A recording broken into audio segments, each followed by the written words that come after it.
Azt sokan tudják, hogy beleavatkozni a természet rendjében nem jó ötlet.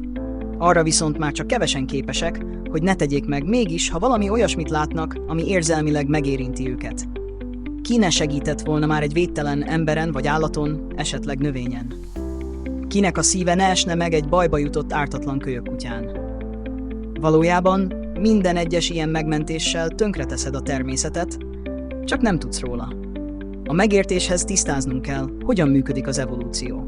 Sokan tévednek, akik azt hiszik, hogy ha egy egyed képes a környezetéhez alkalmazkodni, akkor életben marad, ha pedig nem, akkor elpusztul. Valójában erről szó sincs. A természet végtelen változatban állít elő egyedeket minden fajból, legyen az növény, vagy állat, esetleg ember, ami egyébként szintén egyfajta állat. Ezek az egyedek születnek valahová, adott környezeti viszonyok közé. Ilyen viszonyok például az éghajlat, hőmérséklet, páratartalom, ragadozók, természetes ellenségek, betegségek és a többi. Azok az egyedek, amik képtelenek vagy csak korlátozottan képesek az adott viszonyok között megélni, még az előtt elhullanak, mielőtt szaporodni tudnának. Csak azok az egyedek képesek továbbvinni a szaporító anyagukat, akik képesek viszonylag egészségesek maradni addig, hogy ezt megtehessék. Vegyünk alapul példának okáért egy őzet, aminek a lába beszorult a kerítésbe.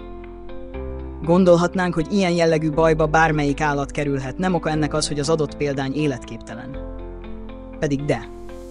Azok a példányok, amik jobban félnek, jobban tartanak a veszélytől, óvatosabbak, és jobban meg tudják különböztetni a természetes dolgokat a többi dologtól, így a kerítésnek a közelébe sem mennek. Mondhatjuk úgy is, hogy jobbak az ösztöneik, vagy kicsit okosabbak, míg a butább társaik bajba kerülnek. De az is lehetséges, hogy a bajba jutott őz egyszerűen rosszul lát. Ha rátalál egy ember, természetesen kimenti őt. Ezzel elérve azt, hogy az egyed tovább élheti az életét, szaporodhat, és további buta vagy rosszul látó egyedeket hozhat létre. Így lesz szembeköpve az evolúció. A kutyatenyésztők a láthatóan gyenge, beteges egyedeket nem szaporítják tovább, csak is az erőseket.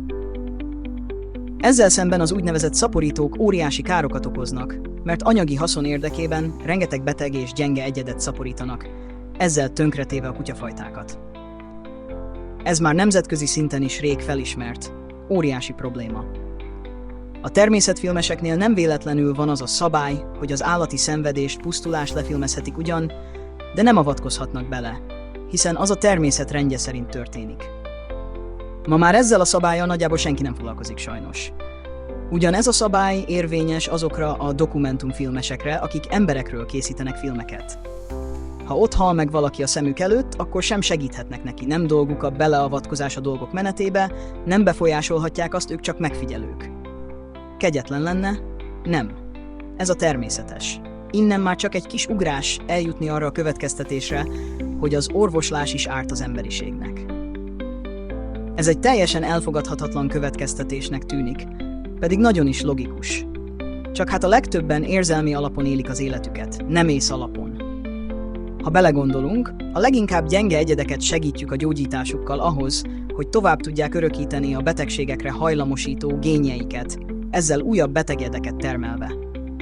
Könnyű azt gondolni, hogy ez butaság, hiszen mi baj történhetne abból, ha megmentünk egy életet?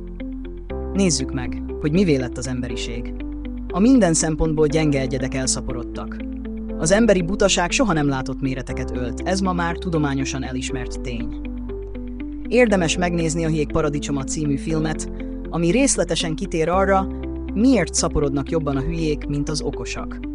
Ráadásul a túlzásba vitt szolidaritással, érzékenyítéssel elértük azt, hogy a hibás, illetve gyenge tulajdonságokat örökítő gének elszaporodtak olyannyira, hogy az emberiség génállománya katasztrofális képet mutat, tele mindenféle negatív hajlamokkal és betegségekkel. Köszönhető ez annak, hogy a hibákat, gyengeségeket nem csak toleráljuk, de ma már egyenesen kiemeljük, sőt dicsőségként állítjuk be. Ha egy drogos leteszi a drogot, hősként ünneplik, miközben ha valaki még alkoholt sem fogyaszt, kirekesztik a társaságokból. Ha egy bűnöző kirabol pár pénzintézetet, szintén hősként ünnepli, mert nem ölt meg senkit. Az idiotizmust szül, és ennek mértéke generációról generációra hatványozódik. Az emberiség elhűlése katasztrofális méreteket ölt, miközben a technológia fejlődése által a különböző szoftverek és az általuk irányított robotok teljesen átveszik az emberi szerepeket. Már ma elveszik rengeteg ember munkáját a mesterséges intelligencia szoftverek, pedig még gyerekcipőben járnak. Elképzelni is félelmetes, hová jut az emberiség, ha bekövetkezik egy teljes szerepcsere. Ennek a jelei már ma is látszanak.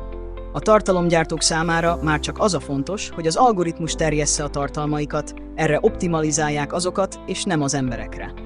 Ma már a legtöbb ember a telefonjának a rabságában él, nem tud létezni nélküle. A marketingesek konzumidiótát és impulzusvásárlót csinálnak a legtöbb emberből azért, hogy nagy tömegek vásárolják meg a legújabb modelleket. Ez a függőség, az intelligencia hiánya és az érzelmi központú gondolkodás együtt okozzák az emberiség tragikus jövőjét, ami látszólag elkerülhetetlen módon tart a szakadék felé. Nézd meg, milyen messze jutottunk következtetésekben, és ha legközelebb megmentenél egy vadon élő bármilyen növényt vagy állatot, előbb gondold át az elhangzottakat. Ha tetszett ez a videó, akkor kérlek nyomj rá egy lájkot, kommentelj, és ha szeretnél még ilyen videókat látni, akkor iratkozz fel a csatornára.